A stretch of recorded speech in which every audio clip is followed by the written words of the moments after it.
Hello students, हम Manu Srivastava selection धाम से आपका स्वागत करते हैं। कल के लिए सिलेक्शन धाम टीम आपसे क्षमा प्रार्थी है। उसका कारण है कि कल आपका ईडीएम्स का वीडियो अपलोड नहीं हो पाया, लेकिन उसकी भरपाई हम लोग अब सैटरडे के वीडियो से कर लेंगे, क्योंकि मंडे टू फ्राइडे हम लोगों की वीडियो अपलोड होती है। आपको 100 ईडीएम्स हमें देनी होती हैं, लेकिन क्योंकि मंडे को वीडियो अपलोड नहीं हो पाया, इसी वजह से इस बार जो वीडियो है वो सैटरडे को भी अपलोड होगा। तो फिर देर ना करते हुए शुरू करते हैं एक और मजेदार क्लास, जिसको पूरा करने के बाद आप अपने लक्ष्य की ओर आगे बढ़ पाएंगे। तो फिर शुरू करते हैं। तो आज जो फर्स्ट हमारी ईडियम्स है वो है game in the bag. Game in the bag का क्या मतलब होता है? मतलब जिसके लिए आप पूरी तरह से श्योर हैं कि आप ये जीतने ही वाले हैं, मतलब आप ये अचीव कर ही लेंगे। तो आई think this game is in the bag. मुझे लगता है ये जो खेल है ये तो हमारे हाथ में, हमारे पाले में है, इसे हम नहीं हारेंगे। नेक्स्ट है fix in one's ways. Fix in one's ways मतलब जब कोई अपनी आदतों को चेंज नहीं करता, उन्हें बदलता नहीं है, बिल्कुल वैसा का ही वैसा रहता है, तो उसे बोलते हैं नॉट विलिंग और wanting to change from one your normal way of doing something. ठीक है, I think your grandfather is fix in his ways. मुझे लगता है कि आपके जो दादाजी हैं वो अपनी आदतें अब नहीं बदलेंगे। उसका कारण है कि भाई अब उनकी उम्र इतनी हो गई है कि जो उन्होंने जिंदगी भर किया है वही वो करते रहेंगे, और इसी को शायद हम लोग जनरेशन गैप भी कहते हैं। नेक्स्ट है कोल्ड फिश। कोल्ड फिश का क्या मतलब है? A person lacking in sympathy. ऐसा व्यक्ति जिसे दूसरों की भावनाओं से कोई मतलब नहीं रहता। यहाँ लिखा है भाव शून्य व्यक्ति, जिसे किसी की कोई परवाह नहीं होती। I think all your friends are cold fish, है ना। मुझे लगता है कि जितने भी तुम्हारे दोस्त हैं ये सब कोल्ड फिश है, क्योंकि इन्हें तुम्हारी भावनाओं की कोई कद्र नहीं होती है। नेक्स्ट है गो बनानाज। गो बनानाज मीन्स भाई बहुत ही ज्यादा एक्साइटेड हो जाना और उस पर गुस्सा हो जाना। इसे बोलते हैं that after the defeat in Asia cup the Pakistani public went bananas. मतलब एशिया कप की हार को पाकिस्तानी पब्लिक नहीं पचा पाई और वो बहुत ज्यादा पागलपन पे आ गए। टीवियां फोड़ना तो नॉर्मल था, इस बार तो काफी ज्यादा उत्पात भी मच गया, तो ये हम ध्यान रखें। उसके बाद है to pull weight. To pull weight का क्या मतलब है? तो यहाँ पे हम ध्यान रखेंगे अपनी जिम्मेदारी को पूरा करना। To do your full share of work. इसका क्या मतलब है?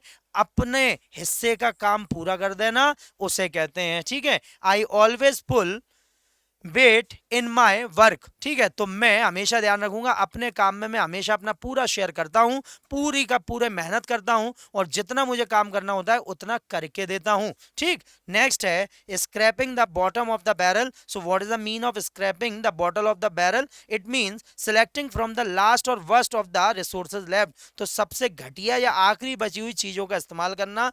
Now you are is in loss, so you have to scrap the bottom of the barrel। इसका मतलब है कि भाई अब आप घाटे में आ गए हैं, तो अब आपको अपनी सबसे घटिया और बची हुई चीजों का ही इस्तेमाल करना पड़ेगा, क्योंकि नई इन्वेस्टमेंट आप अफोर्ड नहीं कर पाएंगे। तो देखा कितना बढ़िया अच्छी ईडियम्स आपके लिए हैं, और ये ईडियम्स जो हैं वो मजेदार तो हैं, लेकिन पढ़ाई वही है जो मजेदार भी हो और शानदार भी हो और जिससे हमें रिजल्ट भी मिल जाए। ठीक है, तो next Greek to her. So what is the mean of Greek to her? तो यहाँ पे हर की जगह इज भी हो सकता था या कोई नाम भी हो सकता था, तो यहाँ पे अपन ध्यान रखेंगे इसका मतलब है जब कोई भी बात समझ में ना आए, it is called Greek to her. ठीक है, तो यहाँ पे अपन ध्यान रखेंगे I think your new policies are Greek to him. मुझे लगता है तुम्हारी जो नई पॉलिसीज हैं वो उसके समझ में नहीं आ रही हैं। ठीक। नेक्स्ट है बी एट क्रॉस रोड, मतलब दुविधा में होना, है ना। तो यहाँ पे अपन ध्यान रखेंगे, यहाँ पे दुविधा में होना, निर्णय की घड़ी में होना, तो बी एट क्रॉस रोड्स बहुत ज्यादा जरूरी है, तो ध्यान रखेंगे दुविधा में आ जाना। To pick holes in someone's coat. इसका क्या मतलब है? जानबूझकर किसी में कमियां निकालना। ठीक है, to find fault with someone. My uncle always picks holes in everyone. मेरे अंकल हमेशा हर किसी में कमियां निकालते हैं, उनका नेचर ही ऐसा है।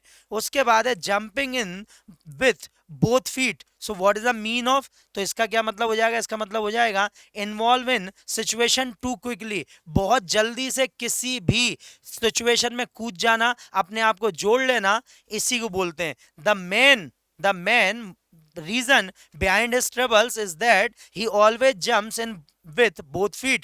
उसकी परेशानियों की सबसे बड़ा कारण जो है वो ये है कि वो हर किसी चीज में कूद पड़ता है, तो ये आप ध्यान रखेंगे। उसके बाद फिर है rust bucket. So what is the mean of rust bucket? इसका क्या मतलब होगा? रस्ट बकेट का मतलब होता है बहुत ही पुरानी गाड़ी जिसका कोई मोल नहीं है। Your father is going to bother, your father is going to scold you when he sees your rust bucket। तो आपके पिताजी आपको डांटने वाले हैं जब वो आपकी जर्जर गाड़ी को देखेंगे कि भाई तुमने गाड़ी की क्या हालत कर दी है। ठीक है, नेक्स्ट है hit the hay. So what is the mean of hit the hay? इसका मतलब होता है सोने चले जाना। ठीक है, I hit the hay last night at 10 PM। तो मैं कल रात में 10 बजे सोने चला गया था या सो गया था।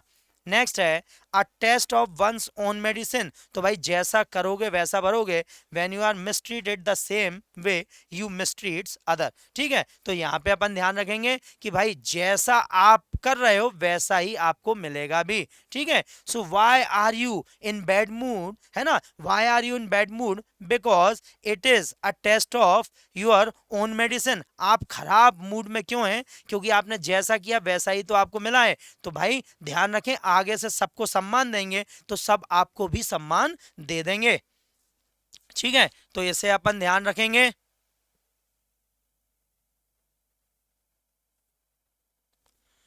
उसके बाद है a broth of a boy. So what is the mean of a broth of a boy? इसका मतलब है a lively energetic young person, बहुत ही अच्छा गुणवान साहसी लड़का, है ना। तो ये आप ध्यान रखेंगे, it is called a broth of a boy. Okay, so जैसे कि आप हमें देख सकते हैं, I am a broth of a boy. ठीक है, ओके, उसके बाद फिर तो बस एक मजाक ही था वो। बाकी आप ध्यान रखें, to eat crow. So what is the mean of eat crow? इसका क्या मतलब है? ईट क्रो का क्या मतलब है? इसका मीन है अपनी गलती मान लेना। So I think he is not going to eat crow. मुझे लगता है वो अपनी गलती नहीं मानने वाला है, इसे आप ध्यान रखें। उसके बाद है अ drop in a bucket. So what is the mean of a drop in a bucket? बहुत ही नगण्य हिस्सा, बहुत ही, है ना। आई think your share is a drop in a bucket. मुझे लगता है आपका हिस्सा बहुत ही नगण्य है क्योंकि आपने कुछ किया ही नहीं है। ठीक, उसके बाद है long in the tooth. So what is the mean of a long in the tooth? इसका क्या मतलब है? To be old, often too old to do something. तो ये आप ध्यान रखेंगे, बहुत बूढ़ा या उम्र दराज होना। It is called, I think your grandfather is long in the tooth for this bachelor party. मुझे लगता है आपके दादाजी जो हैं वो इस बैचलर पार्टी के लिए कुछ ज्यादा बूढ़े हैं, अभी उनकी उम्र नहीं है कि वो बैचलर पार्टी में हिस्सा ले। नेक्स्ट फिर अ shot in the dark. So what is the mean of a shot in the dark? इसका मतलब है बिना परिणाम जाने मेहनत करना। ठीक है, randomly doing something the outcome of which is unknown, अंधाधुन प्रयास करना। ठीक है, I think this is a shot in the dark but, है ना, बिलीव इन योर फेथ। तो भाई आप ध्यान रखें, मुझे लग रहा है जे ऐसा प्रयास है लेकिन फिर भी आप अपनी किस्मत पे भरोसा रखें। अब बुल मार्केट, अब बुल मार्केट मतलब यहाँ पे तेजी हो, कीमतें ऊपर चढ़ रही हो, उसके लिए। Now days gold is a bull market. मुझे लगता है आजकल सोने के भाव चढ़ रहे हैं, जैसे ऑल टाइम हाई पे है इस समय सोना, तो उसके लिए। उसके बाद है टू शेक इन वंश शूज। इसका क्या मतलब है? इसका मतलब है डर जाना, भयभीत हो जाना। So when we watched a lion we all shook in our shoes. तो जैसे ही जब हमने शेर देखा तो हम सब भयभीत हो गए, और ये हो जाएगा आपका टू शेक इन वंश शूज, टू बी अफ्रेड। आप देखते हैं कि वो क्वेश्चन कौन कौन से हैं जो हमें इससे पूछे जाएंगे। ठीक, तो don't start to think we have got this game in the bag gentleman. तो भाई ध्यान रखें, हमने ये गेम जीत लिया है, तो won this game fixed in one ways. तो यहाँ पे हमने क्या बताया था? कोई अपने आप को जब चेंज नहीं करेगा, नॉट विलिंग और wanting to change from your normal way of doing something. Cold fish मतलब ऐसा व्यक्ति जिसमें भावनाएं नहीं है, a person lacking in sympathy. ठीक, तो इसे ओके, गो बनानास। तो टू बिकम एक्साइटेड और angry. Pull your weight, to do your full share of work, अपना पूरा काम करना, अपने हिस्से का। They were really scraping the bottom of the barrel when they picked you. तो यहाँ पे स्वाभाविक बात है भाई, आप ही थे, क्योंकि उनके पास और कोई ऑप्शन नहीं था, तो उनने सबसे जो निचला रिसोर्सेज था उसके लिए, तो सिलेक्टिंग फ्रॉम द लास्ट और वर्स्ट रिसोर्सेज।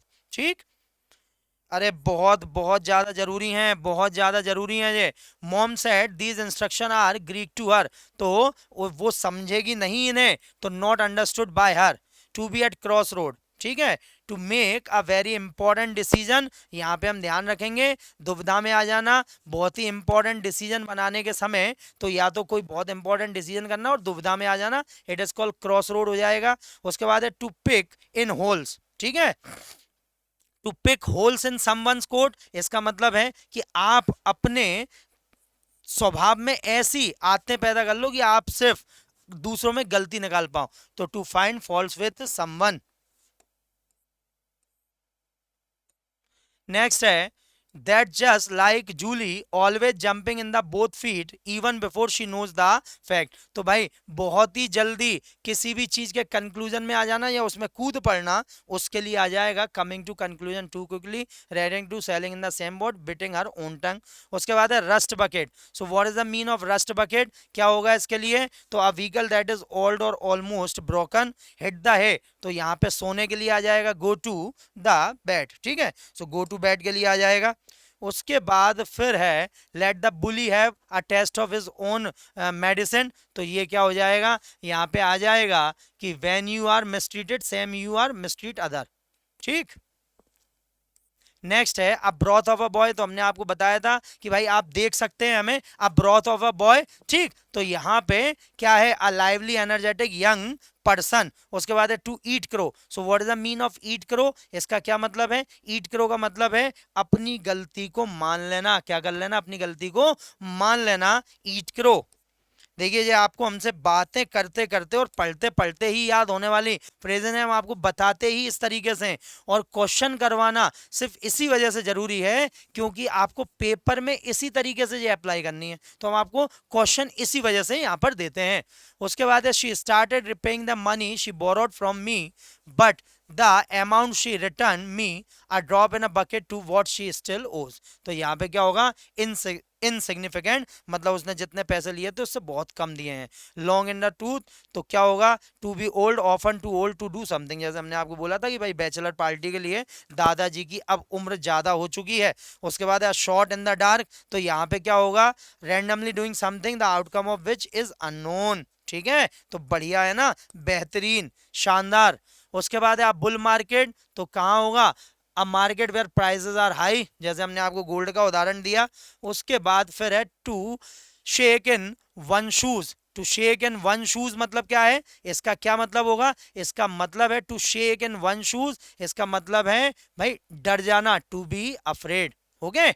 तो ये हुए आज के हमारे ईडियम्स, और देखिए कितने मजेदार थे। बस आप बने रहिए सिलेक्शन नाम पे, और जैसा कि हम आपसे बोलते हैं लाइक कीजिए वीडियो को, सब्सक्राइब कीजिए और शेयर कीजिए जिनकी आप मदद करना चाहते हैं कि जो अपने एग्जाम को क्लियर कर पाए, ठीक है। जब तक के लिए अपनी मुलाकात का आप इंतजार कीजिए और अपना ध्यान रखिए, पढ़ते रहिए, बढ़ते रहिए और सिलेक्शन नाम से जुड़े रहिए।